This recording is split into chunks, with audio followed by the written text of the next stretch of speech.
झुपा झुपा रे बोधन आम बौला झुपा झुपा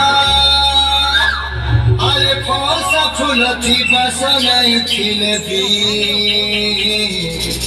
तर रौटा सुंदरी सरसा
दीपिका तार कष्ट पढ़ुच शरीर पढ़ुच बहुत धन्यवाद बहुत सुंदर नाचुच